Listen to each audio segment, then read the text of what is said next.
बिस्मिल्लाहिर्रहमानिर्रहीम। रविश इंटरनेशनल के पॉडकास्ट के सिलसिले की 9वीं एपिसोड में आप सबका खुशामदीद है।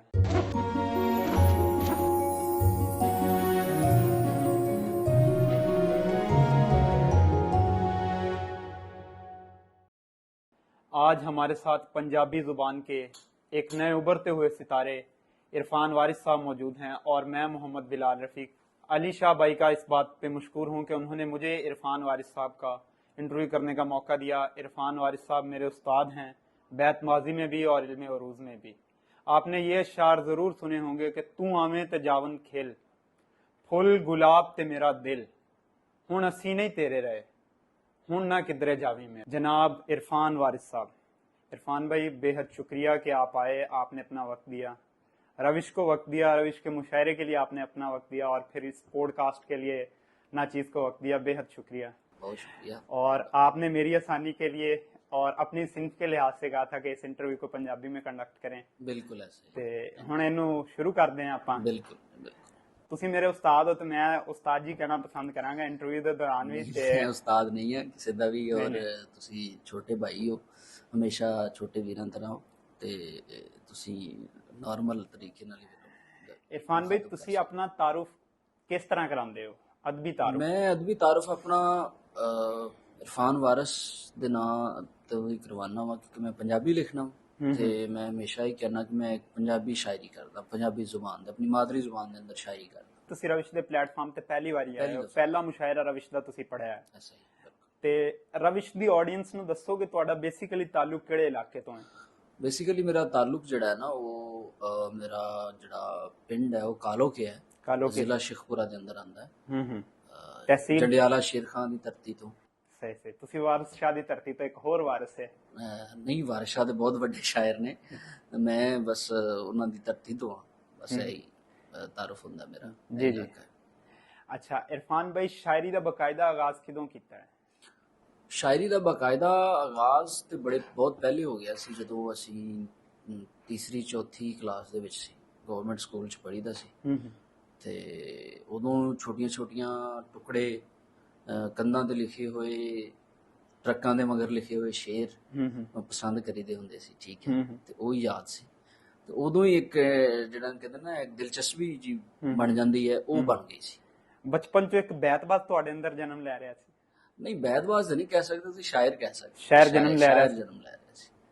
ਸ਼ਾਇਰ ਤੇ ਹਮੇਸ਼ਾ ਜੈਨੇਟਿਕ ਦੇ ਅੰਦਰ ਤੁਹਾਡੀਆਂ ਚੀਜ਼ਾਂ ਹੁੰਦੀਆਂ, ਜਿਹੜੇ ਲੋਕ ਬਚਪਨ ਤੋਂ ਪੜ੍ਹਨਾ ਸ਼ੁਰੂ ਕਰ ਦਿੰਦੇ ਨੇ ਨਾ, ਅਦਬੀ ਚੀਜ਼ਾਂ, ਨਾਵਲ, ਤੁਸੀਂ ਕਹਿ ਰਹੇ ਹੋ ਸ਼ਾਇਰੀ, ਉਸ ਵਕਤ 'ਚ ਕਹਾਣੀਆਂ ਆਉਂਦੀਆਂ ਹੁੰਦੀਆਂ ਸੀ, ਟਾਰਜ਼ਨ ਦੀਆਂ, ਉਮਰੂ ਯਾਰ ਦੀਆਂ, ਛਨ ਛੰਗਲੂ ਦੀਆਂ, ਉਹ ਸਾਰੀਆਂ ਚੀਜ਼ਾਂ, ਉਹ ਸਾਰਾ ਇਸ ਚੀਜ਼ ਦਾ ਜਿਹੜਾ ਨਾ ਉਹ ਇਬਤਦਾ ਹੁੰਦੀ ਹੈ ਤੁਹਾਡੇ ਇੱਥੇ। ਤੁਸੀਂ ਵੀ ਇਸ ਚੀਜ਼ ਨਾਲ ਐਸੋਸੀਏਟ ਰਹੇ ਹੋ, ਪੜ੍ਹੀਆਂ ਉਮਰੂ ਯਾਰ ਦੀਆਂ ਕਹਾਣੀਆਂ? ਬਿਲਕੁਲ ਜੀ, ਬੜੇ ਸ਼ੌਕ ਨਾਲ ਪੜ੍ਹੀ ਦੇ, ਬਲਕਿ ਉਹ ਮੋਟੀ ਮੋਟੀ ਕਿਤਾਬ ਹੁੰਦੀ ਸੀ, ਜ਼ਿਆਦਾ ਜਿਹੜੀ ਮੋਟੀ ਕਿਤਾਬ ਸੀ, ਉਹ ਇੱਕ ਦਿਨ 'ਚ ਪੜ੍ਹ ਦੀ ਹੁੰਦੀ ਸੀ।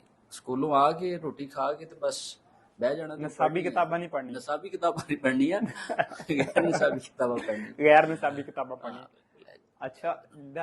ਅੱਛਾ ਤੁਸੀਂ ਦੱਸ ਰਹੇ ਕਿ ਤੀਸਰੀ ਚੌਥੀ ਕਲਾਸ ਤੋਂ ਤੁਸੀਂ, ਤੁਹਾਡੇ ਅੰਦਰ ਦਾ ਸ਼ਾਇਰ ਨੇ ਜਨਮ ਲੈਣਾ ਸ਼ੁਰੂ ਕਰ ਦਿੱਤਾ ਸੀ। ਬਿਲਕੁਲ। ਤੇ ਅਰੂਜ਼ ਦੇ ਮੁਤਾਬਿਕ ਲਿਖਣਾ ਤੁਸੀਂ ਕਿਸ ਵੇਲੇ ਸ਼ੁਰੂ ਕੀਤਾ ਹੈ? ਮੈਨੂੰ ਯਾਦ ਹੈ ਕਿ ਐਫਐਸਸੀ ਤੋਂ ਬਾਅਦ, ਮੈਟ੍ਰਿਕ ਤੋਂ ਬਾਅਦ, ਮਤਲਬ ਮੈਟ੍ਰਿਕ ਤੱਕ ਮੈਂ ਆਪਣੇ ਸਕੂਲ ਦਾ ਕੋਈ ਬੜਾ ਅੱਛਾ ਸ਼ਾਇਰ ਸੀ, ਠੀਕ ਹੈ, ਮੈਨੂੰ ਬਗੈਰ ਅਰੂਜ਼ ਆਪਣੇ ਆਪ ਨੂੰ ਬਹੁਤ ਵੱਡਾ ਸ਼ਾਇਰ ਸਮਝਦੇ ਸੀ। ਤੇ ਜਦੋਂ ਐਫਐਸਸੀ 'ਚ ਆਏ, ਐਫਐਸਸੀ ਦੇ ਵਿੱਚ ਮੇਰੀ ਖੁਸ਼ਕਿਸਮਤੀ ਹੋਈ ਕਿ ਮੇਰੀ ਮੁਲਾਕਾਤ ਸ਼ਹਿਰਾਮ ਰਜ਼ਾ ਨਾਲ ਹੋ ਗਈ। ਉਹ ਮੇਰਾ ਕਲਾਸ ਫੈਲੋ, ਐਫਐਸਸੀ ਤੋਂ ਅਸੀਂ ਕਲਾਸ ਫੈਲੋ ਹੋ ਗਏ। ਤੇ ਬਸ ਫਿਰ ਉਦੋਂ ਮੈਨੂੰ ਪਤਾ ਲੱਗਾ ਕਿ ਕੋਈ ਅਰੂਜ਼ ਬਲਾ ਦੀ ਵੀ, ਜਿਹੜੀ ਨਾ ਅਰੂਜ਼ ਨਾਮ ਦੀ ਵੀ ਕੋਈ ਚੀਜ਼ ਹੈ, ਇਹ ਅਰੂਜ਼ ਵੀ ਕੋਈ ਬਲਾ ਹੈ ਜਿਹਦਾ ਤਾਲੁਕ ਸ਼ਾਇਰੀ ਨਾਲ ਹੈ। ਅੱਛਾ, ਬਸ ਉਦੋਂ ਪਤਾ ਲੱਗਾ ਕਿ ਅਰੂਜ਼ ਕੋਈ ਚੀਜ਼ ਹੈ, ਤੇ ਫਿਰ ਉਸ ਮੁਤਾਬਿਕ ਚੀਜ਼ਾਂ ਨੂੰ ਦੇਖਣਾ ਸ਼ੁਰੂ ਕੀਤਾ। ਨਵੇਂ ਲਿਖਾਰੀ ਨੂੰ, ਜਿੱਦਾਂ ਤੁਸੀਂ ਇੱਕ ਮੈਟ੍ਰਿਕ ਦੇ ਲਿਖਾਰੀ ਸੀ, ਬੇਅਰੂਜ਼ੀ, ਬੇਵਜ਼ਨੀ, ਵੱਡੇ ਸ਼ਾਇਰ, ਤੇ ਨਵੇਂ ਲਿਖਾਰੀ ਨੂੰ ਤੁਸੀਂ ਅਰੂਜ਼ ਨੂੰ ਕਿੰਜ ਡਿਫਾਈਨ ਕਰੋਗੇ? ਅਰੂਜ਼ ਬੇਸਿਕਲੀ ਨਾ ਬੁਨਿਆਦੀ ਤੌਰ ਤੇ ਤੁਸੀਂ ਕਹਿ ਸਕਦੇ ਹੋ ਕਿ ਕੋਈ ਸਾਂਚਾ ਹੈ, ਕੋਈ ਨਾ ਸ਼ਕਲ ਹੈ, ਕੋਈ ਸਟਰਕਚਰ ਹੈ। ਇਨਸਾਨ ਹੈ ਨਾ, ਇਹਦਾ ਕੋਈ ਸਟਰਕਚਰ ਹੈ, ਦੀ ਕੋਈ ਬੋਡੀ ਹੈ, ਅੱਖਾਂ ਦਾ, ਮੂੰਹ ਦਾ, ਸਿਰ ਦਾ। ਇਸੇ ਤਰ੍ਹਾਂ ਅਰੂਜ਼ ਦਾ ਵੀ ਕੋਈ ਸਟਰਕਚਰ ਹੈ, ਕੋਈ ਸਾਂਚਾ ਹੈ, ਜਿਹਨੂੰ ਸਮਝਣ ਦੀ ਜ਼ਰੂਰਤ ਹੈ।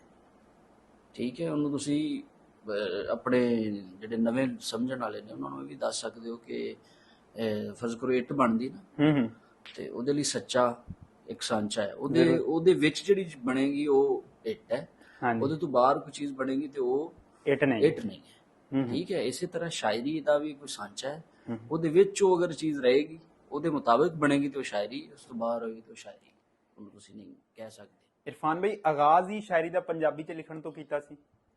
ਨਹੀਂ, ਆਗਾਜ਼ ਤੇ ਮੇਰਾ ਉਰਦੂ ਸੀ, ਤੇ ਜਦੋਂ ਫਿਰ ਮੈਨੂੰ ਅਰੂਜ਼ ਦਾ ਪਤਾ ਲੱਗਾ, ਫਿਰ ਉਰਦੂ 'ਚ ਵੀ ਮੈਂ ਸ਼ਾਇਰੀ ਕੀਤੀ ਹੈ, ਲੇਕਿਨ ਉਹਦਾ ਆਇਆ ਕਿ ਮੈਨੂੰ ਉਹਦੇ 'ਚ ਮਜ਼ਾ ਨਹੀਂ ਆਇਆ। ਫਿਰ ਮੈਨੂੰ ਆਪਣੀ ਮਾਦਰੀ ਜ਼ੁਬਾਨ 'ਚ ਪੜ੍ਹਨ 'ਚ ਤੇ ਉਹਨੂੰ ਲਿਖਣ 'ਚ ਜ਼ਿਆਦਾ ਮਜ਼ਾ ਆਉਣ ਲੱਗਾ, ਤੇ ਫਿਰ ਮੈਂ ਸਮਝਿਆ ਕਿ ਜਿਹੜਾ ਮੇਰੀ ਜ਼ੁਬਾਨ ਹੈ ਜਿਹਦੇ 'ਚ ਮੈਨੂੰ ਆਸਾਨੀ ਹੈ, ਮੈਨੂੰ ਪਸੰਦ ਹੈ, ਜਾਂ ਜਿਹੜੀ ਮੈਂ ਆਸਾਨੀ ਨਾਲ ਬੋਲ ਲੈਣਾ ਵਾ, ਸਮਝ ਲੈਣਾ ਵਾ, ਲੋਕਾਂ ਨੂੰ ਸਮਝਾ ਸਕਣਾ ਵਾ, ਉਹ ਪੰਜਾਬੀ ਹੈ। ਉਰਦੂ ਦੇ ਜਿਹੜੇ ਅਸ਼ਾਰ ਕਹੇ ਸਨ ਅਰੂਜ਼ ਦੇ ਮੁਤਾਬਿਕ, ਉਹਨਾਂ 'ਚ ਕੋਈ ਸ਼ੇਰ ਯਾਦ ਹੈ ਅੱਜ ਤੱਕ? ਨਹੀਂ, ਮੈਨੂੰ ਕੋਈ ਸ਼ੇਰ ਯਾਦ ਨਹੀਂ। ਵੈਸੇ ਉਹ ਸ਼ੇਰ ਬਹੁਤ ਮਤਲਬ ਕਿ ਉਹ ਸ਼ਾਇਰੀ ਦੇ ਲੈਵਲ ਤੇ ਵੀ ਨਹੀਂ ਪੂਰੇ ਉਤਰਦੇ ਸੀ, ਤੇ ਉਹ ਕੋਈ ਅੱਛੇ ਸ਼ੇਰ ਵੀ ਨਹੀਂ ਸੀ, ਔਰ ਨਾ ਉਹ ਕੋਈ ਯਾਦ ਰੱਖਣ ਵਾਲੇ ਸ਼ੇਰ ਸੀ। ਅੱਛਾ, ਬਾਜ਼ ਔਕਾਤ ਆਵਾਮ ਦੇ ਵਿੱਚ ਬਲਕਿ ਇਹ ਪਰਸੈਪਸ਼ਨ ਹੈ ਕਿ ਸ਼ਾਇਰ ਜਿਹੜਾ ਹੈ ਨਾ ਉਹ ਅੰਦਰੋਂ ਟੁੱਟਿਆ ਹੁੰਦਾ ਹੈ। ਠੀਕ ਹੈ, ਸ਼ਾਇਰ ਦਾ ਦਿਲ ਟੁੱਟਿਆ ਹੁੰਦਾ ਹੈ, ਉਹਨੇ ਮੁਹੱਬਤ ਹਾਰੀ ਹੁੰਦੀ ਹੈ। ਠੀਕ ਹੈ, ਤੁਸੀਂ ਕਿਹੜੀ ਏਡੀ ਮੁਹੱਬਤ ਹਾਰ ਲਈ ਸੀ ਤੀਜੀ ਚੌਥੀ ਚ, ਕਿ 9ਵੀਂ 10ਵੀਂ ਚ ਤੁਸੀਂ 10ਵੀਂ ਤੋਂ ਸ਼ਾਇਰ ਬਣ ਗਏ? ਨਹੀਂ, ਇਹ ਬੇਸਿਕਲੀ ਇਹ ਕਿ ਆਮ ਨਜ਼ਰੀਆ ਨਾ ਆਮ ਲੋਕਾਂ ਦਾ, ਜਿਹੜੇ ਸਾਡੇ ਆਮ ਕਾਰੀ ਨੇ, ਮਤਲਬ ਬਾਹਰ ਅਸੀਂ ਵੀ ਜਦੋਂ ਪਹਿਲੇ ਸੀ ਤੇ ਅਸੀਂ ਸਮਝਦੇ ਹੁੰਦੇ ਸੀ ਕਿ ਸ਼ਾਇਦ ਅਹਿਮਦ ਫਰਾਜ਼ ਕੋਈ ਬਹੁਤ ਗਰੀਬ ਬੰਦਾ ਹੈ ਔਰ ਬੜਾ ਉਹਦੇ ਨਾਲ ਜ਼ੁਲਮ ਹੋਇਆ ਹੈ, ਉਹਨੂੰ ਕਿਸੇ ਨੇ ਬਹੁਤ ਕੁੱਟਿਆ ਹੈ। ਠੀਕ ਹੈ, ਤੇ ਉਹ ਇਸ ਲਈ ਉਹਨੇ ਸ਼ੇਰ ਕਹਿਣੇ ਸ਼ੁਰੂ ਕਰ ਦਿੱਤੇ, ਲੇਕਿਨ ਐਸਾ ਨਹੀਂ ਹੈ। ਜਿਹੜਾ ਬੰਦਾ ਸ਼ਾਇਰ ਹੁੰਦਾ ਹੈ, ਅਦੀਬ ਹੁੰਦਾ ਹੈ, ਉਹ ਸ਼ੁਰੂ ਤੋਂ ਹੀ ਉਹਦੇ ਅੰਦਰ ਕੋਈ ਨਾ ਇੱਕ ਕਹਿ ਲਓ ਕਿ ਕੋਈ ਜਿਹਨੂੰ ਅਸੀਂ ਕਹਿੰਦੇ ਸ਼ਕਤੀ ਜੀ ਹੁੰਦੀ ਹੈ ਇਸ ਤਰ੍ਹਾਂ ਦੀ, ਜਿਹੜੀ ਉਹਨੂੰ ਫੀਲ ਹੁੰਦੀ ਹੈ ਕਿ ਯਾਰ ਉਹ ਜਿਹੜਾ ਨਾ ਉਹ ਕੋਈ ਉਹਦੇ ਅੰਦਰ ਐਸਾ ਜਿਹੀਆਂ ਚੀਜ਼ਾਂ ਨੇ, ਉਹਦੇ ਅੰਦਰ ਚੀਜ਼ਾਂ ਨੂੰ ਯਾਦ ਰੱਖਣ ਦੀ, ਪੁਰਾਣੀਆਂ ਚੀਜ਼ਾਂ ਨੂੰ ਯਾਦ ਰੱਖਣ ਦੀ ਉਦਾਸੀ ਉਹਦੇ ਅੰਦਰ ਪਾਈ ਜਾਂਦੀ ਹੈ ਸ਼ੁਰੂ ਤੋਂ ਹੀ, ਔਰ ਪੁਰਾਣੀਆਂ ਚੀਜ਼ਾਂ ਔਰ ਆਪਣੇ ਗੁਜ਼ਰਿਆ ਹੋਇਆ ਟਾਈਮ ਉਹਨੂੰ ਜ਼ਿਆਦਾ ਪਸੰਦ ਕਰਦਾ ਯਾਦ ਕਰਨਾ। ਠੀਕ ਹੈ, ਤੇ ਜਿਹੜਾ ਦਿਲ ਟੁੱਟਣਾ, ਅੰਦਰੋਂ ਟੁੱਟੇ ਹੋਣਾ, ਇਹ ਤੇ ਇਨਸਾਨ ਕਿਤੇ ਵੀ ਟੁੱਟ ਸਕਦਾ ਹੈ, ਉਹਦੇ ਅੰਦਰ ਇਹ ਚੀਜ਼ਾਂ ਪਾਈਆਂ ਜਾਂਦੀਆਂ ਨੇ। ਇਨਸਾਨ ਕਦੀ ਵੀ ਪਰੇਸ਼ਾਨ ਹੋ ਸਕਦਾ ਹੈ, ਬਚਪਨ 'ਚ ਵੀ ਹੁੰਦਾ ਬੰਦਾ ਪਰੇਸ਼ਾਨ, ਜਦੋਂ ਤੁਸੀਂ ਸਵੇਰ ਤੋਂ ਨਿਕਲੇ ਹੋ ਤੇ ਸ਼ਾਮ ਨੂੰ ਘਰ ਜਾਓ ਤੇ ਉਦੋਂ ਬੰਦਾ ਪਰੇਸ਼ਾਨ ਹੁੰਦਾ ਕਿ ਘਰੋਂ ਮਾਰ ਪੈਣੀ ਆਪੇ। ਠੀਕ ਹੈ, ਪਰੇਸ਼ਾਨੀ ਜਿਹੜੀ ਹੈ, ਪਰੇਸ਼ਾਨੀ ਹੈ, ਅੰਦਰੋਂ ਪਰੇਸ਼ਾਨ ਹੋਣਾ ਜਾਂ ਅੰਦਰੋਂ ਟੁੱਟਣਾ, ਇਹ ਕੋਈ ਆਮ ਜੀ ਗੱਲ ਹੈ। ਠੀਕ ਹੈ, ਇਹ ਜ਼ਰੂਰੀ ਨਹੀਂ ਕਿ ਤੁਹਾਨੂੰ ਕੁੜੀ ਛੱਡ ਕੇ ਜਾਏ ਤੇ ਫਿਰ ਹੀ ਤੁਸੀਂ ਅੰਦਰੋਂ ਟੁੱਟਣਾ, ਤੁਸੀਂ ਕਿਤੇ ਵੀ ਹੋਰ ਤਰੀਕੇ ਨਾਲ ਵੀ ਅੰਦਰੋਂ ਟੁੱਟ ਸਕਦੇ ਹੋ, ਇਹ ਕੋਈ ਪੈਮਾਨਾ ਨਹੀਂ ਹੈ। ਅੱਛਾ ਇਰਫਾਨ ਭਾਈ, ਕਿੰਨੀਆਂ ਕੁੜੀਆਂ ਦੇ ਦਿਲ ਤੋੜੇ ਨੇ? ਦੇਖੋ, ਦਿਲ ਕੁੜੀਆਂ ਦੇ ਤੇ ਮੈਂ ਭਾਬੀ ਇੰਟਰਵਿਊ ਦੇਖ ਰਹੇ ਨੇ। ਹਾਂ, ਨਹੀਂ ਮੈਨੂੰ ਪਤਾ ਹੈ ਉਹ ਦੇਖ ਰਹੇ ਨੇ, ਲੇਕਿਨ ਇਹ ਹੈ ਕਿ ਕੋਈ ਜ਼ਿਆਦਾ ਮਾਮਲਾ ਨਹੀਂ ਹੈ। ਮੈਂ ਕਿਸੇ ਦਾ ਦਿਲ ਨਹੀਂ ਤੋੜਿਆ, ਕਿਸੇ ਖਾਸ ਕਰਕੇ ਖਵਾਤੀਨ ਨਾਲ ਮੇਰਾ ਕੋਈ ਐਸਾ ਮਾਮਲਾ ਨਹੀਂ ਰਿਹਾ ਕਿ ਮੈਂ ਉਹਨਾਂ ਦੇ ਦਿਲ ਤੋੜਿਆ। ਠੀਕ ਹੈ, ਤੇ ਮੈਨੂੰ ਨਹੀਂ ਲੱਗਦਾ ਕਿ ਮੈਂ ਕਿਸੇ ਦਾ ਦਿਲ ਤੋੜਿਆ। ਭਾਬੀ ਨਾਲ ਇਸ਼ਕ, ਪਹਿਲਾ ਇਸ਼ਕ ਸੀ? ਇਸ਼ਕ ਕਹਿ ਸਕਦੇ ਹੋ ਪਹਿਲਾ, ਤੇ ਇਸ਼ਕ ਮੇਰਾ ਪਹਿਲਾ ਹੀ ਸੀ, ਮੁਹੱਬਤ ਪਹਿਲਾ ਹੀ। ਲੇਕਿਨ ਇਹ ਜਿਹੜਾ ਕੰਮ ਹੈ ਨਾ, ਜਿਹਨੂੰ ਕਹਿ ਸਕਦੇ ਹੋ ਤੁਸੀਂ ਕਿ ਤੁਹਾਡਾ ਕੋਈ ਪਹਿਲੇ ਰਿਲੇਸ਼ਨ ਨਹੀਂ ਸੀ, ਜਾਂ ਮੈਂ ਜੀ ਜਨਾਬ ਕਦੀ ਕਿਸੇ ਕੁੜੀ ਵੱਲ ਵੇਖਿਆ ਨਹੀਂ ਸੀ, ਜਾਂ ਮੈਂ ਕਿਸੇ ਕੁੜੀ ਨਾਲ ਕਦੀ ਗੱਲ ਨਹੀਂ ਕੀਤੀ, ਇਹ ਕੋਈ ਗੱਲ ਨਹੀਂ ਸੀ। ਭਾਬੀ ਵੇਖ ਲਓ ਮੇਰਾ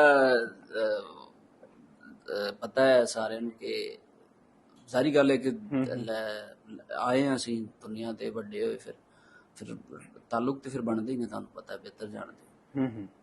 ਪਰਦਾਦਾਰੀ ਚੰਗੀ ਹੁੰਦੀ ਹੈ, ਇਸ ਪਰਦੇ ਦੀ ਗੱਲ ਠੀਕ ਹੈ। ਇਰਫਾਨ ਵਾਰਿਸ सरनेम है या तखल्लुस? वारिस अली मेरे वालिद साहब का नाम है, इरफान मेरा नाम है, तो यह मेरा पूरा नाम है इरफान वारिस। अरूज कदे कोण सीखिया?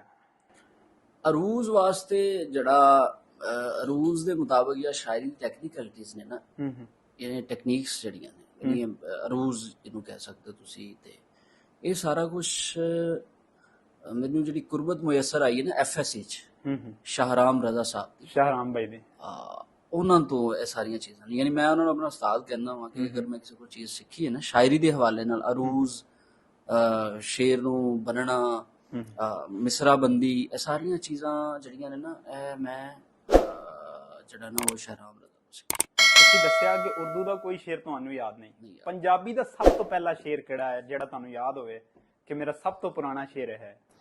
ਪੰਜਾਬੀ ਜਿਹੜੀ ਮੈਂ ਪਹਿਲੀ ਗਜ਼ਲ ਕਹੀ ਸੀ ਨਾ, ਉਹ ਸੀ ਆਪਣਾ ਲੰਘੇ ਵਕਤ ਦੇ ਯਾਰ ਖਸਾਰੇ ਨਹੀਂ ਜਾਂਦੇ, ਪਾਣੀਆਂ ਵਿੱਚੋਂ ਕਿਉਂ ਨਤਾਰੇ ਨਹੀਂ ਜਾਂਦੇ। ਵਾਹ ਵਾਹ।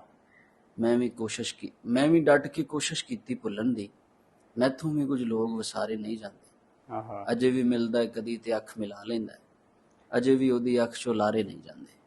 ਇਹ ਮੇਰੀ ਮਤਲਬ ਕਿ ਪੰਜਾਬੀ ਲਿਖਣ ਵਿੱਚ ਜਾਨੀ ਨਾ ਪਹਿਲੀ ਗਜ਼ਲ ਹੈ ਸੀ। ਉਸਤਾਦ ਆਸਿਫ ਅਲੀ ਵਾਸਿਕ ਭਾਈ ਦਾ ਕੀ ਕਿਰਦਾਰ ਹੈ ਤੁਹਾਡੀ ਸ਼ਾਇਰੀ ਦੇ ਵਿੱਚ? ਆਸਿਫ ਅਲੀ ਵਾਸਿਕ ਦਾ ਬੜਾ ਅਹਿਮ ਰੋਲ ਹੈ। ਮੈਨੂੰ ਯਾਦ ਹੈ ਕਿ ਮੈਂ ਸ਼ਾਇਦ ਮਤਲਬ ਮੈਂ ਨਾ ਚੀਜ਼ਾਂ ਛੱਡ ਛੁੱਟ ਦਿੱਤੀਆਂ ਸੀ, ਬੈਚਲਰ ਚ ਆ ਕੇ ਗਿਆ ਸ਼ਾਇਰੀ ਵਗੈਰਾ ਨਾ। ਤੇ ਬਸ ਇੱਕ ਦਿਨ ਸੋਸਾਇਟੀ ਆਫ ਐਗਰੀਕਲਚਰ ਰਾਈਟਰਸ ਜ਼ਰੀ ਯੂਨੀਵਰਸਿਟੀ ਚ ਹੁੰਦੀ ਇੱਕ ਹਫਤਾਵਾਰ ਮੀਟਿੰਗ ਹੁੰਦੀ ਹੈ, ਉਹਦੇ ਵਿੱਚ ਉਹਨਾਂ ਨੇ ਮੈਨੂੰ ਇਨਵਾਈਟ ਕੀਤਾ ਕਿ ਤੁਸੀਂ ਆਓ। ਤੇ ਮੈਂ ਆਪਣੀਆਂ 2 ਤੋਂ 3 ਗਜ਼ਲਾਂ ਲੈ ਕੇ ਆਸਿਫ ਅਲੀ ਵਾਸਿਕ ਕੋਲ ਚਲਾ ਗਿਆ ਕਿ ਮੈਂ ਇਹ ਲਿਖੀਆਂ ਨੇ ਤੇ ਮੈਂ ਜਾਣਾ। ਉਹਨਾਂ ਨੇ ਮੈਨੂੰ ਬੜਾ ਮੋਟੀਵੇਟ ਕੀਤਾ ਕਿ ਯਾਰ ਬਹੁਤ ਅੱਛੇ ਤੂੰ ਇਹ ਪ੍ਰੈਜ਼ੈਂਟ ਕਰ, ਠੀਕ ਹੈ। ਤੇ ਉਹ ਬਸ ਉਸ ਤੋਂ ਬਾਅਦ ਉਹਨਾਂ ਨੇ ਮੈਨੂੰ ਮੋਟੀਵੇਟ ਕਰਨਾ ਸ਼ੁਰੂ ਕਰਤਾ, ਬਹੁਤ ਜ਼ਿਆਦਾ ਮੋਟੀਵੇਟ। ਤੇ ਮੋਟੀਵੇਸ਼ਨ ਜਦੋਂ ਮੈਨੂੰ ਬਹੁਤ ਜ਼ਿਆਦਾ ਮਿਲੀ ਤੇ ਬਸ ਫਿਰ ਮੈਂ ਸ਼ਾਇਰੀ ਦੀ ਤਰਫ ਚੱਲ ਪਿਆ। ਤੇ ਇਹਦਾ ਮਤਲਬ ਇਹ ਹੋਇਆ ਕਿ ਆਸਿਫ ਅਲੀ ਵਾਸਿਕ ਜਿਹੜਾ ਹੈ ਉਹਦਾ ਬੜਾ ਅਹਿਮ ਰੋਲ ਹੈ ਸ਼ਾਇਰੀ ਦੀ ਤਰਫ ਲਿਆਉਣ 'ਚ। ਆਸਿਫ ਅਲੀ ਵਾਸਿਕ ਭਾਈ ਨੂੰ ਤੁਸੀਂ ਬੈਤਬਾਜ਼ੀ ਦੇ ਵਿੱਚ ਆਪਣਾ ਰੋਲ ਮਾਡਲ ਦੇਖਦੇ ਹੋ? ਬੈਤਬਾਜ਼ੀ 'ਚ ਬਹੁਤ ਸਾਰੇ ਲੋਕਾਂ ਦਾ ਰੋਲ ਮਾਡਲ ਹੈ, ਸਿਰਫ ਮੇਰਾ ਨਹੀਂ ਹੈ। ਬੈਤਬਾਜ਼ੀ 'ਚ ਇੱਕ ਵੱਡਾ ਨਾਮ ਹੈ। ਬੇਸ਼ੱਕ ਸਾਡਾ ਵੀ ਰੋਲ ਮਾਡਲ ਹੈ ਬੈਤਬਾਜ਼ੀ 'ਚ, ਨੋ ਡਾਊਟ। ਤੇ ਰਵਿਸ਼ ਦੀ ਆਡੀਅנס ਲਈ ਮੈਂ ਅਰਜ਼ ਕਰਦਾ ਜਾਵਾਂ ਕਿ ਇਰਫਾਨ ਵਾਰਿਸ ਭਾਈ ਨੇ ARY ਨਿਊਜ਼ ਦੇ ਉੱਤੇ 2 ਸਾਲ ਜ਼ਰੀ ਯੂਨੀਵਰਸਿਟੀ ਨੂੰ ਰਿਪਰੈਜ਼ੈਂਟ ਕੀਤਾ ਹੈ ਬਤੌਰ ਬੈਤਬਾਜ਼।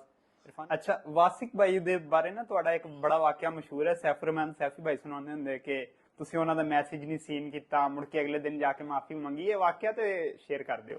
ਹਾਂ, ਇਹ ਇਬਤਦਾਈ ਵਾਕਿਆ ਹੈ, ਇਬਤਦਾਈ ਦਿਨਾਂ ਦਾ ਕਿ ਮਤਲਬ ਆਸਿਫ ਅਲੀ ਵਾਸਿਕ ਨੂੰ ਮੈਂ ਮਿਲਿਆ ਜਾ ਕੇ। ਮੈਨੂੰ ਕਿਸੇ ਨੇ ਦੱਸਿਆ ਕਿ ਆਸਿਫ ਅਲੀ ਵਾਸਿਕ ਹੈ ਤੇ ਮੈਂ ਆਸਿਫ ਅਲੀ ਵਾਸਿਕ ਨੂੰ YouTube ਤੇ ਨਾ ਉਹਦੀਆਂ ਬੈਤਬਾਜ਼ੀ ਦੀਆਂ ਵੀਡੀਓਜ਼ ਵੇਖੀਆਂ ARY। ਤੇ ਮੇਰੇ ਨਜ਼ਦੀਕ ਉਹ ਮਤਲਬ ਮੈਂ ਤੇ ਉਹਨੂੰ ਬਹੁਤ ਵੱਡਾ ਆਦਮੀ ਹੈ ਔਰ ਮਤਲਬ ਇੱਕ ਪਰਸਨੈਲਿਟੀ ਵਾਲਾ ਜਿਹੜਾ ਜ਼ਿਹਨ 'ਚ ਤਸਵਰ ਬਹਿ ਜਾਂਦਾ ਨਾ, ਉਹ ਸੀ। ਮੈਂ ਉਹਨਾਂ ਨੂੰ ਮਿਲਣ ਗਿਆ ਪਹਿਲੀ ਵਾਰੀ, ਗੁਲਦਸਤਾ ਲਿਆ ਹੋਇਆ ਤੇ ਜਨਾਬ ਉਹ ਰੂਮ ਦੇ ਵਿੱਚ ਉਹਨਾਂ ਨੂੰ ਮਿਲਿਆ ਜਾ ਕੇ। ਤੇ ਉਹ ਜੀ ਫਕੀਰ ਆਦਮੀ, ਮਤਲਬ ਜਿਵੇਂ ਬੰਦਾ ਜਿਵੇਂ ਤੁਸੀਂ ਅੱਜ ਕੱਲ ਹੁੰਦੇ। ਤੇ ਉਹ ਮਿਲਿਆ ਤੇ ਖੈਰ ਮੈਂ ਘਰ ਚਲਾ ਗਿਆ। ਉਸ ਤੋਂ ਬਾਅਦ ਉਹਨਾਂ ਨੇ ਮੈਨੂੰ ਕੋਈ ਮੈਸੇਜ ਕੀਤੇ ਕੱਲ੍ਹ, ਤੇ ਮੈਂ ਚੁੱਕੀਆਂ ਨਹੀਂ, ਮੈਨੂੰ ਯਾਦ ਨਹੀਂ ਰਿਹਾ ਵੇਖਣਾ ਨਾ। ਬਾਅਦ ਚ ਜਦੋਂ ਮੈਂ ਵੇਖਿਆ ਫਿਰ ਮੈਂ ਉਹਨਾਂ ਲਈ ਇੱਕ ਸਪੈਸ਼ਲ ਗਜ਼ਲ ਲਿਖੀ। ਉਹਦੀ ਰਦੀਫ ਹੀ ਜਿਹੜੀ ਉਹ ਇਦਾਂ ਦੀ ਲਿਖੀ ਕਿ ਮਾਫੀ ਦੇ ਦਿਓ, ਉਹ ਲਿਖ ਕੇ ਮੈਂ ਚਲਾ ਗਿਆ। ਬਸ ਕੋਈ ਇੱਕ ਸ਼ੇਰ ਉਸ ਗਜ਼ਲ ਯਾਦ ਨਹੀਂ ਪ੍ਰੋਪਰ, ਇਹਦੇ ਆਸਿਫ ਅਲੀ ਵਾਸਿਕ ਨੂੰ ਯਾਦ ਹੈ। ਅੱਛਾ, ਆਸਿਫ ਅਲੀ ਵਾਸਿਕ ਭਾਈ ਨੂੰ ਯਾਦ ਹੈ। ਚਲੋ ਵਾਸਿਕ ਭਾਈ ਕੋ ਸੁਣਾਂਗੇ ਫਿਰ ਇਨਸ਼ਾਅੱਲਾ ਮੌਕਾ ਮਿਲਿਆ ਤੇ। ਅੱਛਾ, ਤੁਹਾਨੂੰ ਇਕਰਾਮ ਆਰਫੀ ਸਾਹਿਬ ਸੂਫੀ ਕਹਿੰਦੇ ਨੇ, ਤੇ ਕਿਉਂ ਸੂਫੀ ਕਿਉਂ ਕਹਿੰਦੇ ਨੇ, ਕੀ ਵਜ੍ਹਾ ਹੈ? ਸੂਫੀ ਬੇਸਿਕਲੀ ਨਾ ਇਹ ਵੀ ਇੱਕ ਬੜਾ ਅਜੀਬੋ ਗਰੀਬ ਜਿਹਾ ਵਾਕਿਆ ਕਿ ਮੈਂ ਔਰ ਸ਼ਹਿਰਾਮ ਰਜ਼ਾ ਔਰ ਸੁਲਤਾਨਾ ਸਰੀ ਅਕਸਰ ਨਾ ਲਾਹੌਰ ਜਾਂਦੇ ਹੁੰਦੇ ਸੀ ਤੇ ਅਸੀਂ ਤਹਿਜ਼ੀਬ ਹਾਫੀ ਬਾਈ ਕੋਲ ਰਹੀਦਾ ਹੁੰਦਾ ਸੀ ਲਾਹੌਰ ਜਾ ਕੇ। ਤੇ ਅਕਸਰ ਰਾਤ ਨੂੰ ਨਾ ਅਸੀਂ ਚਲੇ ਜਾਈਦਾ ਸੀ। ਮੇਰਾ ਪਹਿਲਾ ਤਾਰੁਫ ਸੀ ਤਹਿਜ਼ੀਬ ਹਾਫੀ ਬਾਈ ਨਾਲ, ਤੇ ਅਸੀਂ ਅਕਸਰ ਰਾਤ ਨੂੰ ਨਾ ਕੈਂਟੀਨ ਤੇ ਬਹਿ ਜਾਈਦਾ ਹੁੰਦਾ ਸੀ ਜਾ ਕੇ। ਤੇ ਬਸ ਉੱਥੋਂ ਹੀ ਇੱਕ ਨਾਂ ਹਾਫੀ ਭਾਈ ਨੇ ਮੇਰਾ ਨਾਂ ਸੂਫੀ ਇੱਕ ਦਿਨ ਲਿਆ ਬਸ, ਔਰ ਫਿਰ ਉਹਨਾਂ ਨੇ ਸੂਫੀ ਹੀ ਰੱਖ ਦਿੱਤਾ। ਅੱਛਾ, ਇਹ ਬੇਸਿਕਲੀ ਤੁਹਾਨੂੰ ਹਾਫੀ ਸਾਹਿਬ ਨੇ ਦਿੱਤਾ ਹੈ? ਜੀ, ਇਹ ਹਾਫੀ ਭਾਈ ਦਾ ਦਿੱਤਾ ਹੋਇਆ ਤੋਹਫਾ ਹੈ ਮੈਨੂੰ ਸੂਫੀ, ਜਿਹੜਾ ਹਲੇ ਤੱਕ ਉਸਤਾਦ ਕੈਰੀ ਕਰੀ ਜਾ ਰਿਹਾ। ਉਸਤਾਦ ਕੈਰੀ ਕਰ ਰਿਹਾ, ਠੀਕ ਹੈ। ਤੇ ਉਹਨਾਂ ਨੇ ਮੈਨੂੰ ਉਦੋਂ ਸੂਫੀ ਕਿਹਾ ਸੀ ਤੇ ਅਜੇ ਤੱਕ ਮੈਂ ਸੂਫੀ ਹਾਂ, ਹਾਲਾਂਕਿ ਮੇਰੇ ਸੂਫੀਆਂ ਲਈ ਕੋਈ ਗੱਲ ਨਹੀਂ ਹੈ। ਅੱਛਾ, ਸ਼ਾਇਰੀ ਦੇ ਵਿੱਚ ਤੀਸਰੀ ਸਿਨਫ ਇੱਕ ਆਈ ਹੈ, ਅਦਰੀਸ ਬਾਬਰ ਸਾਹਿਬ ਨੇ ਉਸ ਸਿਨਫ ਨੂੰ ਇੰਟਰੋਡਿਊਸ ਕਰਵਾਇਆ ਤੇ ਸਾਡੇ ਤੇ ਕਰਤੇ ਉਹ ਸਿਨਫ ਇੰਟਰੋਡਿਊਸ ਕਰਵਾਉਣ ਵਾਲੀ ਸੋਸਾਇਟੀ ਆਫ ਐਗਰੀਕਲਚਰ ਰਾਈਟਰਸ ਹੈ, ਤੇ ਤੁਸੀਂ ਹੋ ਸਾਡੇ ਸੀਨੀਅਰ ਹੋ। ਤੇ ਅਸ਼ਰਾ, ਕਿਆ ਅਸ਼ਰੇ ਦੀ ਸਿਨਫ ਨੂੰ ਪੰਜਾਬੀ ਨੂੰ ਵੀ ਅਸ਼ਰੇ ਦੀ ਸਿਨਫ ਦੀ ਜ਼ਰੂਰਤ ਹੈ? ਪੰਜਾਬੀ ਨੂੰ ਮੇਰੇ ਖਿਆਲ ਨਾਲ ਇਸ ਵਕਤ ਬਹੁਤ ਸਾਰੀਆਂ ਚੀਜ਼ਾਂ ਦੀ ਜ਼ਰੂਰਤ ਹੈ। ਮਸਲਨ ਤੁਸੀਂ ਕਹਿ ਸਕਦੇ ਹੋ ਕਿ ਪੰਜਾਬੀ ਸ਼ਾਇਰੀ ਆਪਣੇ ਨਾ ਉਹ ਮਾਜ਼ੀ ਚੋਂ ਨਹੀਂ ਨਿਕਲ ਰਹੀ।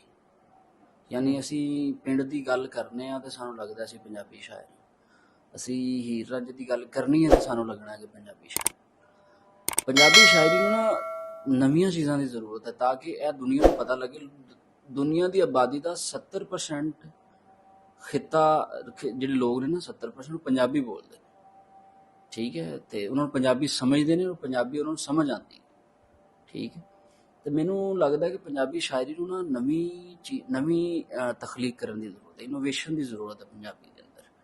ਮਤਲਬ ਤੁਸੀਂ ਮੌਜੂਦਾ ਜ਼ਮਾਨੇ ਦੀ ਗੱਲ ਕਰੋ, ਅਹਿਸਾਸ ਦੀ ਗੱਲ ਕਰੋ, ਰੋਮਾਨੀਅਤ ਦੀ ਗੱਲ ਕਰੋ, ਠੀਕ ਹੈ, ਤੇ ਲੋਕਾਂ ਦੀ ਗੱਲ ਕਰੋ, ਜਿਹੜੇ ਲੋਕ ਤਾਂ ਲੋਕਾਂ ਨੂੰ ਸਮਝ ਆਣਗੇ। ਵੇਖੋ ਨਾ, ਹੁਣ ਤੁਸੀਂ ਹੋ ਤੇ ਮੈਂ ਆ, ਅਸੀਂ ਅਗਰ ਹੁਣ ਗੱਲ ਕਰੀਏ ਪੁਰਾਣੇ ਵਕਤ ਦੇ ਖੂਹ ਦੀਆਂ ਟਿੰਡਾਂ ਦੀ, ਤੇ ਉੱਥੇ ਜਨਾਬ ਉੱਥੇ ਇੰਜ ਤੇ ਬੋੜਾਂ ਦੀ ਤੇ ਹੁੱਕੇ ਪੀਣ ਵਾਲੇ ਬਾਬਿਆਂ ਦੀ, ਤੇ ਉਹ ਨਹੀਂ ਸਮਝ ਆਏਗੀ, ਠੀਕ ਹੈ। ਹੁਣ ਅਸੀਂ ਏਸੀ ਵਾਲੇ ਕਮਰੇ 'ਚ ਬਹਿ ਕੇ ਗੱਲ ਕਰਨਾ ਪਸੰਦ ਕਰਦੇ ਹਾਂ, ਜਾਂ ਅਸੀਂ ਰੈਸਟੋਰੈਂਟ ਦੇ ਉੱਤੇ ਜਾਂ ਕਿਸੇ ਚਾਏ ਖਾਨੇ 'ਤੇ ਬਹਿ ਕੇ ਅਸੀਂ ਗੱਪਸ਼ਪ ਕਰਨਾ ਪਸੰਦ ਕਰਦੇ ਹਾਂ। ਉਹ ਸਾਡਾ ਮਸਲਾ ਨਹੀਂ ਹੈ, ਉਹ ਤਾਰੀਖ 'ਚ ਆਲਰੇਡੀ ਦਰਜ ਹੈ, ਉਹ ਤੁਸੀਂ ਪੜ੍ਹ ਸਕਦੇ ਹੋ ਜਾ ਕੇ। ਲੇਕਿਨ ਸ਼ਾਇਰੀ ਦੇ ਅੰਦਰ ਜਿਹੜੀਆਂ ਨਾ ਕਮ ਅਜ਼ ਕਮ ਜਿਹੜੇ ਮਸਾਇਲ ਨੇ ਸਾਡੇ, ਜਿਹੜੇ ਲੋਕਾਂ ਨੂੰ ਉਹਨਾਂ ਦੇ ਮਸਾਇਲ ਉਹ ਬਿਆਨ ਕਰਨੇ ਚਾਹੀਦੇ। ਕਿਆ ਇਹੀ ਵਜ੍ਹਾ ਕਿ ਤੁਹਾਡੀ ਸ਼ਾਇਰੀ ਦੇ ਵਿੱਚ ਸੱਸੀ, ਪੁੰਨੂ, ਹੀਰ ਰਾਂਝਾ ਦਾ ਜ਼ਿਕਰ ਨਹੀਂ ਮਿਲਦਾ? ਤੁਸੀਂ ਕਹਿ ਸਕਦੇ ਹੋ, ਕਿਉਂਕਿ ਮੈਨੂੰ ਲੱਗਦਾ ਕਿ ਇਹ ਗੱਲਾਂ ਹੋ ਚੁੱਕੀਆਂ ਨੇ। ਜਿਹੜੀਆਂ ਗੱਲਾਂ ਹੋ ਚੁੱਕੀਆਂ ਨੇ ਨਾ, ਉਹਨਾਂ ਨੂੰ ਯਾਦ ਤੁਸੀਂ ਕਿਸੇ ਨਵੇਂ ਢੰਗ ਨਾਲ ਕਰੋ ਤਾਂ ਕਿ ਅਗਲੇ ਨੂੰ ਫੀਲ ਹੋਏ, ਅਸਰ ਕਰੇ ਕਿਸੇ ਤੇ, ਜਾਂ ਉਹ ਗੱਲ ਨਾ ਕਰੋ, ਕੋਈ ਨਵੀਂ ਗੱਲ ਕਰੋ। ਅੱਛਾ, ਪੰਜਾਬੀ ਜ਼ੁਬਾਨ ਦੇ ਦੋ ਰਸਮੁਲ ਖਤ ਨੇ, ਸ਼ਾਹਮੁਖੀ ਤੇ ਗੁਰਮੁਖੀ। ਮੈਂ ਪਿਛਲੇ ਦਿਨੋਂ ਸੋਸ਼ਲ ਮੀਡੀਆ ਤੇ ਇੱਕ ਕਲਿੱਪ ਦੇਖ ਰਿਹਾ ਸੀ ਤਾਂ ਉਹਨੇ ਕਿਹਾ ਕਿ ਸ਼ਾਹਮੁਖੀ ਨੂੰ ਹਲੇ ਬਹੁਤ ਜ਼ਿਆਦਾ ਜ਼ਰੂਰਤ ਹੈ ਲੁਗਤ ਦੇ ਵਿੱਚ ਡਿਵੈਲਪ ਹੋਣ ਦੀ। ਸ਼ਾਹਮੁਖੀ ਦੇ ਵਿੱਚ ਜਿੱਦਾਂ ਹੁਣ ਉਹ ਬੰਦੇ ਨੇ ਦੱਸਿਆ ਕਿ ਆਪਾਂ ਉਰਦੂ ਦੇ ਵਿੱਚ ਲਿਖੀਦਾ ਘੜਾ, ਤੇ ਪੰਜਾਬੀ ਦੇ ਵਿੱਚ ਸ਼ਾਹਮੁਖੀ ਦੇ ਵਿੱਚ ਆਪਾਂ ਜਿਸ ਲਈ ਘੜਾ ਲਿਖੀਦਾ ਹੈ, ਉਹਦੇ ਵਾਸਤੇ ਵੀ ਉਰਦੂ ਵਾਲਾ ਘੜਾ ਹੀ ਲਿਖੀਦਾ ਹੈ। ਕੀ ਤੁਸੀਂ ਐਗਰੀ ਕਰਦੇ ਹੋ ਕਿ ਪੰਜਾਬੀ ਜ਼ੁਬਾਨ ਨੂੰ ਹਲੇ ਜ਼ਰੂਰਤ ਹੈ? ਮੇਰੇ ਖਿਆਲ ਨਾਲ ਜਿਹੜੀ ਨਾ ਸ਼ਾਹਮੁਖੀ ਸਾਡੀ ਜਿਹੜਾ ਰਸਮੁਲ ਖਤ ਹੈ ਇਸ ਪੰਜਾਬ ਦਾ, ਉਹਦੇ ਵਿੱਚ ਜ਼ਰੂਰਤ ਹੈ, ਕਿਉਂਕਿ ਅਸੀਂ ਉਰਦੂ ਦੇ ਰਸਮੁਲ, ਜਾਂ ਤੁਸੀਂ ਕਹਿ ਲਓ ਫਾਰਸੀ ਦਾ ਰਸਮੁਲ ਖਤ, ਉਰਦੂ ਦਾ ਰਸਮੁਲ ਖਤ ਜਿਹੜਾ ਅਸੀਂ ਇੱਥੇ ਇਸਤੇਮਾਲ ਕਰਦੇ ਹਾਂ, ਸਾਡਾ ਉਹੀ ਹੈ। ਯਾਨੀ ਪੰਜਾਬੀ ਉਰਦੂ ਦੇ ਲਫ਼ਜ਼ਾਂ ਨੂੰ, ਉਰਦੂ ਦੀ ਲੁਗਤ, ਉਰਦੂ ਦਾ ਹੀ ਸਾਰਾ ਕੁਝ ਅਸੀਂ ਲੈ ਕੇ ਲਿਖੀਦਾ, ਠੀਕ ਹੈ। ਫਰਜ਼ ਕਰੋ ਕਿ ਅਸੀਂ ਉਹ ਉਧਰ ਹਦਵਾਣਾ ਕਹਿੰਦੇ ਨੇ, ਅਸੀਂ ਦੁਹਾਣਾ ਕਹਿੰਦੇ ਹਾਂ। ਮੈਂ ਤੁਹਾਨੂੰ ਦੱਸ ਰਿਹਾ ਸੀ ਕਿ ਉਹ ਫੁੱਲ ਕਹਿੰਦੇ ਨੇ, ਅਸੀਂ ਫੁੱਲ ਕਹਿੰਦੇ ਹਾਂ, ਠੀਕ ਹੈ, ਠੀਕ ਹੈ। ਤੇ ਇਸੇ ਤਰ੍ਹਾਂ ਚੀਜ਼ਾਂ ਨੇ ਸਾਡੇ, ਹਾਂ, ਚੀਜ਼ਾਂ ਨੂੰ ਅਸੀਂ ਕਿਉਂਕਿ ਉਰਦੂ ਦੇ ਕਰੀਬ ਹੋ ਗਏ ਆ, ਜ਼ਿਆਦਾ ਉਰਦੂ ਸਾਡੇ ਨਾਲ ਜ਼ਿਆਦਾ ਲੱਗ ਗਈ, ਰਚ ਬਸ ਗਏ, ਇਸ ਲਈ ਸਾਡੇ ਉਹ ਜ਼ਿਆਦਾ ਪਾਇਆ ਜਾਂਦਾ। ਔਰ ਮੈਂ ਇਸ ਚੀਜ਼ ਨੂੰ ਐਗਰੀ ਕਰਦਾ ਕਿ ਸਾਨੂੰ ਜ਼ਰੂਰਤ ਹੈ ਪੰਜਾਬੀ ਸ਼ਾਹਮੁਖੀ ਦੇ ਵਿੱਚ ਕਿ ਸਾਡੇ ਆਪਣੇ ਲਫ਼ਜ਼ ਹੋ ਸਾਰੇ। गजल की किताबी डिफाइन है कि औरतों की बातें या औरतों से बातें, ते जिस टाइम कोई नवी शायरा होंदी है ते ਉਹਨੂੰ ਉਸਤਾਦ ਕੀ ਡਿਫਾਈਨ ਕਰਨਗੇ ਗਜ਼ਲ ਦੀ? ਸ਼ਾਇਰ ਤਾਂ ਫਰਜ਼ ਕਰੋ ਮੈਂ ਆਨਾ ਤੁਹਾਡੇ ਕੋਲ ਮੇਲ ਆਂ ਤੇ ਤੁਸੀਂ ਮੈਨੂੰ ਆਖੋਗੇ ਕਿ ਬਿਲਾਲ ਔਰਤੋਂ ਕੀ ਬਾतें ਜਾਂ ਔਰਤੋਂ ਸੇ ਬਾतें, ਨਵੀਂ ਸ਼ਾਇਰਾ ਸ਼ਾਗਿਰਦਾ ਆਵੇ ਤਾਂ ਤੁਸੀਂ ਕੀ ਕਹੋਗੇ? ਵੈਸੇ ਔਰਤਾਂ ਨਾਲ ਜ਼ਿਆਦਾ ਗੱਲਾਂ ਕਰਦੀਆਂ ਨੇ। ਸ਼ਾਇਰੀ ਜਿਹੜੀ ਗਜ਼ਲ ਦੀ ਡੈਫੀਨੇਸ਼ਨ ਹੈ ਨਾ, ਜਿਹਨੂੰ ਕਹਿੰਦੇ ਨੇ ਤਾਰੀਫ ਹੈ, ਉਹਦੇ ਇੱਕ ਇਹ ਵੇ ਜਿਹੜੀ ਕਿਤਾਬੀ ਹੈ 9ਵੀਂ 10ਵੀਂ ਦੀ ਕਿਤਾਬ ਦੇ ਅੰਦਰ ਅਸੀਂ ਪੜ੍ਹੀ ਹੈ। ਗਜ਼ਲ ਦੀ ਇੱਕ ਮਤਲਬ ਹੋਰ ਵੀ ਤਾਰੀਫ ਹੈ। ਗਜ਼ਲ ਦੀ ਇਹ ਤਾਰੀਫ ਵੀ ਹੈ ਕਿ ਕੋਈ ਹਿਰਨ ਤੁਸੀਂ ਜਿਹਨੂੰ ਕਹਿੰਦੇ ਹੋ, ਉਹ ਜਿਹੜਾ ਹਿਰਨ ਜਾਨਵਰ ਹੈ, ਉਹਦਾ ਬੱਚਾ ਹੈ, ਔਰ ਉਸ ਬੱਚੇ ਦਾ ਸ਼ਿਕਾਰ ਹੁੰਦਾ, ਕੋਈ ਸ਼ੇਰ ਉਹਨੂੰ ਫੜਦਾ ਹੈ ਤੇ ਉਹਨੂੰ ਚੱਕ ਮਾਰਦਾ ਹੈ, ਜਿਹੜੀ ਉਹ ਚੀਖ ਮਾਰਦਾ ਹੈ ਨਾ, ਉਹ ਗਜ਼ਲ ਹੈ। ਕਿਆ ਕੈਫੀਅਤ, ਠੀਕ ਹੈ। ਉਹਨੂੰ ਇਹ ਵੀ ਤਾਰੀਫ ਹੈ ਗਜ਼ਲ ਦੀ। ਯਾਨੀ ਇੱਕ ਹਿਰਨ ਹੈ, ਉਹਦਾ ਕੋਈ ਬੱਚਾ ਹੈ, ਉਹਨੂੰ ਇੱਕ ਸ਼ੇਰ ਉਹਦਾ ਸ਼ਿਕਾਰ ਕਰਨ ਜਾਂਦਾ, ਉਹਨੂੰ ਚੱਕ ਮਾਰਦਾ, ਉਹਨੂੰ ਆਪਣੀ ਦਬੋਚਦਾ ਹੈ, ਤੇ ਜਦੋਂ ਇੱਕ ਚੀਖ ਮਾਰਦਾ ਹੈ ਨਾ, ਉਹ ਜਿਹੜੀ ਚੀਖ ਹੈ ਉਹਨੂੰ ਵੀ ਗਜ਼ਲ ਕਿਹਾ ਜਾਂਦਾ, ਠੀਕ ਹੈ। ਉਹ ਤਾਰੀਫ ਵੀ ਹੈ ਗਜ਼ਲ ਦੀ, ਠੀਕ ਹੈ। ਇਹ ਜਿਹੜੀ ਸਾਨੂੰ ਦੱਸੀ ਗਈ ਹੈ ਨਾ, ਇਹ ਇੱਕ ਕਿਤਾਬੀ ਤਾਰੀਫ ਹੈ ਜਿਹੜੀ ਬਹੁਤ ਪੁਰਾਣੀ ਹੈ। ਗਜ਼ਲ ਦੀ ਇੱਕ ਨਵੀਆਂ ਤਾਰੀਫਾਂ, ਗਜ਼ਲ ਜਿਹੜਾ ਨਾ ਉਹ ਨਵੀਂ ਆਪਣੀ ਤਾਰੀਫ ਬਣਾ ਰਹੀ ਹੈ, ਬਣ ਚੁੱਕੀ ਉਹਦੀ ਨਵੀਂ ਤਾਰੀਫ, ਠੀਕ ਹੈ। ਉਹ ਮੈਂ ਇੱਕ ਦੂਸਰੀ ਤਾਰੀਫ ਤੁਹਾਨੂੰ ਦੱਸੀ ਹੈ, ਉਹਦੀ ਇਹ ਤਾਰੀਫ ਵੀ ਹੈ ਤੇ ਇਹਦੀ ਇਸ ਤਾਰੀਫ ਨਾਲ ਵੇਖੀਏ ਤੇ ਫਿਰ ਕੋਈ ਵੀ ਸ਼ਾਇਰੀ ਕਰੇ, ਔਰਤ ਕਰੇ, ਮਰਦ ਕਰੇ, ਉਹਦੇ ਲਈ ਬਿਹਤਰੀਨ ਬੈਤਬਾਜ਼ੀ, ਤੁਸੀਂ ਇੱਕ ਬੈਤਬਾਜ਼ ਵੀ ਹੋ, ਬੈਤਬਾਜ਼ੀ ਦੇ ਤੌਰ ਤੇ ਵੀ ਰਿਪਰੈਜ਼ੈਂਟ ਕਰਦੇ ਰਹੇ ਹੋ। ਬੈਤਬਾਜ਼ੀ ਪੰਜਾਬੀ 'ਚ ਹੋ ਸਕਦੀ ਹੈ? ਵੇਖੋ, ਇੱਕ ਵਾਰੀ ਗੱਲ ਹੋਈ ਸੀ ਕਿ ਪੰਜਾਬੀ 'ਚ ਬੈਤਬਾਜ਼ੀ ਦਾ ਕੋਈ ਕਨਸੈਪਟ ਹੈ ਜਾਂ ਨਹੀਂ ਤਿਆਰ ਕਰ ਆਇਆ ਸੀ, ਇਹ ਕਨਸੈਪਟ ਡਿਸਕਸ ਵੀ ਹੋਇਆ ਸੀ, ਲੇਕਿਨ ਮੇਰੇ ਖਿਆਲ ਨਾਲ ਅਮਲੀ ਜਾਮਾ ਹੋ ਸਕਦੀ ਅਗਰ ਕੋਈ ਮਿਹਨਤ ਕਰੇ। ਪਹਿਲੇ ਉਹਦੇ ਵਾਸਤੇ ਬਹੁਤ ਮਿਹਨਤ ਚਾਹੀਦੀ ਹੈ, ਉਹਦੇ ਵਾਸਤੇ ਪਹਿਲੇ ਸ਼ੇਰ ਕੱਢਣੇ ਪੈਣਗੇ ਤੇ ਉਹਨਾਂ ਨੂੰ ਫਿਰ ਤਰਤੀਬ ਦੇਣਾ ਪੈਣਾ, ਫਿਰ ਉਹ ਬੈਤਬਾਜ਼ਾਂ ਨੂੰ ਦੇਣੇ ਪੈਣਗੇ, ਫਿਰ ਉਹ ਬੈਤਬਾਜ਼ੀ ਉਹਦੇ ਤੇ ਹੋਈ। ਬੈਤਬਾਜ਼ੀ ਦੀ ਜਿਹੜੀ ਇੱਕ ਰਿਵਾਇਤ ਹੈ, ਜਿਹੜੀ ਤਾਰਕ ਅਜ਼ੀਜ਼ ਦੇ ਸ਼ੋਅ ਤੋਂ ਆਪਾਂ ਨੂੰ ਪਾਕਿਸਤਾਨੀਆਂ ਨੂੰ ਮਿਲਦੀ ਹੈ, ਹੁਣ ਵੀ ਟੀਵੀ ਚੈਨਲਸ ਉੱਤੇ ਬੈਤਬਾਜ਼ੀ ਹੁੰਦੀ ਹੈ, ਤੇ ਉਹ ਰਿਵਾਇਤ ਜ਼ਮ ਹੁੰਦੀ ਜਾਣਦੀ, ਖਤਮ ਹੁੰਦੀ ਜਾਣਦੀ, ਤੇ ਇੱਕ ਨਵੀਂ ਤੇ ਮੁਤਸਾਦਮ ਰਿਵਾਇਤ ਆਉਣ ਦੀ ਹੈ। ਤੇ ਬੈਤਬਾਜ਼ੀ ਦੇ ਬਾਜ਼ ਔਕਾਤ ਇਸ ਤਰ੍ਹਾਂ ਦੇ ਜੱਜ ਬੈਠੇ ਹੁੰਦੇ ਜਿਨ੍ਹਾਂ ਨੂੰ ਅਰੂਜ਼ ਦਾ ਪਤਾ ਵੀ ਨਹੀਂ ਹੁੰਦਾ, ਕੱਖ ਵੀ ਨਹੀਂ ਪਤਾ ਹੁੰਦਾ, ਜਾਂ ਬਾਜ਼ ਔਕਾਤ ਉਹ ਖੁਦ ਇਸ ਚੀਜ਼ ਨੂੰ ਜੱਜ ਕਰ ਰਹੇ ਹੁੰਦੇ ਨੇ ਬੈਤਬਾਜ਼ੀ ਨੂੰ ਕਿ ਮੈਂ ਇਹ ਸ਼ੇਰ ਨਹੀਂ ਹੂੰ, ਹਾਲਾਂਕਿ ਉਹ ਸ਼ੇਰ ਅਰੂਜ਼ ਦੇ ਮੁਤਾਬਿਕ ਸ਼ੇਰ ਹੁੰਦਾ ਹੈ। ਜਿਸ ਤਰ੍ਹਾਂ ਮੈਂ ਕਲਿੱਪ ਦੇਖ ਰਿਹਾ ਸੀ, ਅਦਰੀਸ ਬਾਬਰ ਸਾਹਿਬ ਦਾ ਸ਼ੇਰ ਪੜਿਆ ਆਸਿਫ ਭਾਈ ਨੇ, ਤੇ ਮਖਸੂਸ ਐਂਕਰ ਨੇ ਕਿਹਾ ਕਿ ਉਹ ਸ਼ੇਰ ਨਹੀਂ ਹੋਣਾ। ਦੇਖੋ, ਜਿਹੜੇ ਟੀਵੀ ਚੈਨਲ ਤੇ ਬੈਤਬਾਜ਼ੀ ਹੋ ਰਹੀ ਨਾ, ਇਹ ਉਹਨਾਂ ਦਾ ਇੱਕ ਕਹਿ ਲਓ ਕਿ ਰੇਟਿੰਗ ਸਟੰਟ ਹੈ, ਠੀਕ ਹੈ। ਅਗਰ ਉਹ ਕਿਸੇ ਪੜ੍ਹੇ ਲਿਖੇ ਔਰ ਸ਼ਾਇਰ ਨੂੰ ਆਪਣੇ ਪ੍ਰੋਗਰਾਮ ਵਿੱਚ ਜੱਜਮੈਂਟ ਵਾਸਤੇ ਨਹੀਂ ਬੁਲਾਉਂਦੇ ਤੇ ਉਹ ਆਪਣੀ ਰੇਟਿੰਗ ਲਈ ਇਹ ਕੰਮ ਕਰ ਰਹੇ ਨੇ। ਉਹਦਾ ਵਜ੍ਹਾ ਇਹ ਵੇ ਕਿ ਅਗਰ ਸ਼ਾਇਰ ਆਏਗਾ ਤੇ ਉਹ ਤੇ ਪਹਿਲੇ 5 ਮਿੰਟ 'ਚ ਫੈਸਲਾ ਕਰ ਦੇਗਾ ਕਿ ਇਹ ਸ਼ੇਰ ਹੈ ਨਹੀਂ ਸ਼ੇਰ, ਲਿਹਾਜ਼ਾ ਉਹ ਪ੍ਰੋਗਰਾਮ ਉਹਨਾਂ ਦਾ ਖਤਮ ਹੋ ਜਾਏਗਾ। ਤੇ ਟੀਵੀ ਚੈਨਲ ਦੇ ਹਾਂ ਜਿਹੜੀ ਰਵਾਇਤ ਹੁਣ ਆ ਗਈ ਹੈ ਬੈਤਬਾਜ਼ੀ ਦੀ, ਇਹ ਬੈਤਬਾਜ਼ੀ ਦੀ ਰਵਾਇਤ ਨਹੀਂ, ਨਾ ਇਹ ਕੋਈ ਕਹਿ ਲਓ ਕਿ ਅੱਛੀ ਬੈਤਬਾਜ਼ੀ ਨੂੰ ਮੰਨਿਆ ਜਾ ਸਕਦਾ। ਇਰਫਾਨ ਭਾਈ, ਕਿੰਨੀਆਂ ਗਜ਼ਲਾਂ ਕਹਿ ਚੁੱਕੇ ਹੋ? ਗਜ਼ਲਾਂ ਕੋਈ ਤਾਦਾਦ ਮੁਕੰਮਲ ਜ਼ੇਨ 'ਚ ਨਹੀਂ ਸੈਟ ਕਿ ਕਿੰਨੀਆਂ ਨੇ, ਲੇਕਿਨ ਅਪਰੋਕਸੀਮੇਟਲੀ ਕੋਈ 80-90 ਦੇ ਕਰੀਬ ਚੀਜ਼ਾਂ। ਤੇ ਤੁਸੀਂ ਮੈਨੂੰ ਦੱਸ ਰਹੇ ਸੀ ਕਿ 60 ਗਜ਼ਲਾਂ ਤੇ ਇੱਕ ਛੋਟੀ ਕਿਤਾਬ ਸ਼ਾਇਆ ਹੋ ਜਾਂਦੀ ਹੈ, ਤੇ ਤੁਸੀਂ ਕਿਉਂ ਨਹੀਂ ਕੀਤੀ? ਯਾਰ, ਕਿਤਾਬ ਸ਼ਾਇਆ ਕਰਨ ਵਾਸਤੇ ਨਾ ਬੜਾ ਜਿਗਰਾ ਚਾਹੀਦਾ ਹੁੰਦਾ ਹੈ ਤੁਹਾਨੂੰ ਨਾ, ਤੇ ਮੇਰੇ ਖਿਆਲ ਨਾਲ ਹਜੇ ਤੱਕ ਮੈਂ ਉਸ ਸਟੇਜ ਤੇ ਨਹੀਂ ਪਹੁੰਚਿਆ, ਜਾਂ ਕਹਿ ਲਓ ਕਿ ਹਜੇ ਮੈਂ ਉਸ ਤਰ੍ਹਾਂ ਦਾ ਸ਼ਾਇਰ ਨਹੀਂ ਹਾਂ ਕਿ ਮੈਂ ਆਪਣੇ ਆਪ ਨੂੰ ਬਹੁਤ ਅੱਛਾ ਔਰ ਬੜਾ ਵੱਡਾ ਸ਼ਾਇਰ ਸਮਝ ਕੇ ਕਹਾ ਕਿ ਹਾਂਜੀ ਮੇਰੀ ਕਿਤਾਬ ਹੈ, ਲਓ ਫੜੋ। ਮੈਨੂੰ ਲੱਗਦਾ ਮੇਰੀ ਸ਼ਾਇਰੀ 'ਚ ਅਜੇ ਬਹੁਤ ਜ਼ਿਆਦਾ ਕੰਮ ਕਰਨ ਦੀ ਜ਼ਰੂਰਤ ਹੈ, ਔਰ ਬਹੁਤ ਸਾਰੀਆਂ ਗਲਤੀਆਂ ਨੇ ਜਿਨ੍ਹਾਂ ਨੂੰ ਠੀਕ ਕਰਨ ਦੀ ਜ਼ਰੂਰਤ ਹੈ। ਔਰ ਜਦੋਂ ਮੈਂ ਉਹਨਾਂ ਨੂੰ ਸਮਝਾਂਗਾ ਕਿ ਉਹ ਠੀਕ ਹੋ ਗਈਆਂ ਨੇ, ਫਿਰ ਇਨਸ਼ਾਅੱਲਾ ਕਿਤਾਬ ਦੀ ਤਰਫ ਹੀ ਜਾਵਾਂਗਾ। ਕਿੰਨੀ ਦੇਰ ਤੱਕ? ਇਹ ਹੁਣ ਵਕਤ ਦਾ ਤਯਨ ਨਹੀਂ, ਤਕਰੀਬਨ ਕੋਈ 1-2 ਸਾਲ ਲੱਗ ਜਾਣਗੇ। 1-2 ਸਾਲ ਤੱਕ ਇਰਫਾਨ ਦੀ ਕਿਤਾਬ ਆ ਰਹੀ ਹੈ? ਆ ਰਹੀ ਹੈ। ਪੱਕੀ ਗੱਲ ਹੈ। 1-2 ਸਾਲ ਤੱਕ ਪਾਕਿਸਤਾਨ 'ਚ ਹੋਵਾਂਗੇ? ਇਹ ਨਹੀਂ ਕਿਹਾ ਕੁਝ ਜਾ ਸਕਦਾ ਕਿ ਪਾਕਿਸਤਾਨ 'ਚ ਹੋਵਾਂਗੇ ਕਿ ਕਿੱਥੇ ਹੋਵਾਂਗੇ, ਕਿਉਂਕਿ ਕੋਈ ਵੀ ਨਹੀਂ ਕਹਿ ਸਕਦਾ ਕਿ ਉਹ ਕਿੱਥੇ ਹੋਏਗਾ। ਲਿਹਾਜ਼ਾ ਮੈਂ ਵੀ ਇਨਸਾਨ ਹਾਂ, ਲਿਹਾਜ਼ਾ ਮੈਨੂੰ ਵੀ ਕੋਈ ਪਤਾ ਨਹੀਂ ਕਿ ਮੈਂ ਕਿੱਥੇ ਹੋਵਾਂਗਾ 2 ਸਾਲ ਬਾਅਦ। ਅੱਛਾ, ਹੁਣ ਇਹ ਜਿਹੜੇ ਸ਼ਾਇਰ ਦਾ ਮੈਂ ਨਾਮ ਲੈਣ ਲੱਗਾ, ਇਹਦੇ ਵਾਸਤੇ ਸਿਰਫ ਇੱਕ ਲਫ਼ਜ਼ ਕਹਿਣਾ ਹੈ ਜਾਂ ਇੱਕ ਮਿਸਰਾ ਕਹਿਣਾ ਹੈ? ਇਰਫਾਨ ਵਾਰਿਸ। इरफान वारिस बस यार शायर है, बस शायर है। शायर है वो, और कुछ भी। ਠੀਕ ਹੋ ਗਿਆ। ਇਰਫਾਨ ਭਾਈ, ਕੱਲ ਮੁਸ਼ਾਇਰੇ 'ਚ ਵੀ ਤੁਹਾਨੂੰ ਕਿਹਾ ਸੀ, ਅੱਜ ਵੀ ਤੁਹਾਡੇ ਕੋਲੋਂ ਦਰਖਾਸਤ ਕਰਦੇ ਹਾਂ ਕਿ ਤੁਸੀਂ ਆਪਣੀ ਜਿਵੇਂ ਦੀਨ ਦੇ ਵੱਲੇ ਕਾਫਰ ਆਂਦਾ ਹੈ, ਸਾਡੀ ਆਡੀਅנס ਨੂੰ ਉਹ ਸੁਣਾ ਦਿਓ। ਇਹ ਅਲੀ ਭਾਈ ਦੀ ਵੀ ਫਰਮਾਇਸ਼ ਸੀ, ਅਲੀ ਸ਼ਾਹ ਸਾਹਿਬ ਦੀ ਰਾਤੀ ਫਰਮਾਇਸ਼ ਸੀ। ਅਲੀ ਸ਼ਾਹ ਸਾਹਿਬ ਨੇ ਉਹਨਾਂ ਦੀ ਨਜ਼ਰ, ਔਰ ਬਾਕੀ ਵੀ ਜਿਹੜੇ ਦੋਸਤ ਨੇ ਉਹਨਾਂ ਲਈ ਕੁਝ ਸ਼ੇਰ ਨੇ ਕਿ ਜਿਸ ਵੇਲੇ ਉਹ ਮੈਨੂੰ ਵੇਖ ਕੇ ਆਪਣੀਆਂ ਅੱਖਾਂ ਭਰ ਆਉਂਦਾ ਹੈ, ਜਿਸ ਵੇਲੇ ਉਹ ਮੈਨੂੰ ਵੇਖ ਕੇ ਆਪਣੀਆਂ ਅੱਖਾਂ ਭਰ ਆਉਂਦਾ ਹੈ, ਉਦੋਂ ਰੱਬ ਤੋਂ ਬਹੁਤਾ ਮੈਨੂੰ ਆਪਣੇ ਆਪ ਤੋਂ ਡਰ ਆਉਂਦਾ ਹੈ। ਔਰ ਹੁਣ ਤੇ ਤੇਰਾ ਨਾਮ ਹੀ ਸੁਣ ਕੇ ਐਵੇਂ ਗੁੱਸਾ ਲੱਗਦਾ ਹੈ, ਜਿਵੇਂ ਖਾਣਾ ਖਾਂਦਿਆਂ ਹੋਇਆਂ ਮੂੰਹ ਵਿੱਚ ਕੰਕਰ ਆਉਂਦਾ ਹੈ। ਹਾਂ, ਵਾਹ ਵਾਹ, ਕੀ ਸ਼ੇਰ ਹੈ। ਔਰ ਮੇਰੇ ਨਾਲ ਤੂੰ ਸੋਹਣੀ ਕੀਤੀ ਜੋ ਵੀ ਕੀਤੀ ਹੈ ਵੈਸੇ, ਮੇਰੇ ਨਾਲ ਤੂੰ ਸੋਹਣੀ ਕੀਤੀ ਜੋ ਵੀ ਕੀਤੀ ਹੈ ਵੈਸੇ, ਜੋ ਬੰਦੇ ਦੇ ਅੰਦਰ ਹੁੰਦਾ ਹੈ ਉਹੀ ਬਾਹਰ ਆਉਂਦਾ ਹੈ। ਔਰ ਜੀ ਕਰਦਾ ਹੈ ਕੁਛ ਨੇ, ਉਹਨੇ ਹੌਲੀ ਹੌਲੀ ਆਉਣਾ ਵਾਰਿਸ ਤੇਰੇ ਦਿਲ ਦੇ ਵਿੱਚ, ਉਹਨੇ ਹੌਲੀ ਹੌਲੀ ਆਉਣਾ, ਉਹਨੇ ਹੌਲੀ ਹੌਲੀ ਆਉਣਾ ਵਾਰਿਸ ਤੇਰੇ ਦਿਲ ਦੇ ਵਿੱਚ, ਐਵੇਂ ਜਿਵੇਂ ਦੀਨ ਦੇ ਵੱਲੇ ਕੋਈ ਕਾਫਰ ਆਉਂਦਾ ਹੈ।